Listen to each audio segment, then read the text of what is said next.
Hello বন্ধুরা, সকলে হাসির রাজা, মজার রাজা, ব্যাঙের রাজা, দুষ্টু রাজা গোপাল ভাঁড়ের গল্প শুনতে তৈরি তো? আজকে আমাদের চ্যানেলের উপস্থাপনা হলো উল্টো হলো বাবু নামক গল্পটি। তাহলে চলো বন্ধুরা, যাওয়া যাক সেই গল্পের দুনিয়ায়। তাহলে আজকের গল্পটি শুরু করা যাক। Let's start. উল্টো হলো বাবু। গোপাল একটা নতুন ঘোড়া কিনেছে। গোপাল তাই নিজে শখ করে তার সাজ পরাতে গিয়েছে। নিজের পছন্দ মতো কোনো মতে সাজ এঁটে দেওয়ার পর একটা চাকর বলে উঠল, বাবু, সাজ উল্টো হলো যে। গোপালের নিজের মনেও সন্দেহ হচ্ছিল যে তার হয়তো সাজ পরানো ঠিক হয়নি, কিন্তু তাই বলে চাকরে ভুল ধরবে? এ হতেই পারে না। তিনি চটে বললেন, কেন উল্টো হবে কেন রে বোকা?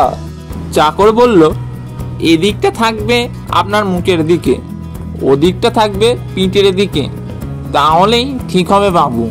গোপাল ধমকে বলল, বেটা ফাজিল মূর্খ, তুই কি করে জানলি আমি কোন দিকে মুখ করে বসবো? তুই যেন সব জান্ত হয়ে বসে আছিস। গোপাল কোনো মতে ছোট হতে পারছিল না।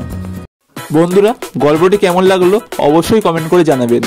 আর এরকম গল্প শুনতে আমাদের চ্যানেলটিকে অবশ্যই সাবস্ক্রাইব করে নেবেন। দেখা হচ্ছে পরবর্তী ভিডিওতে।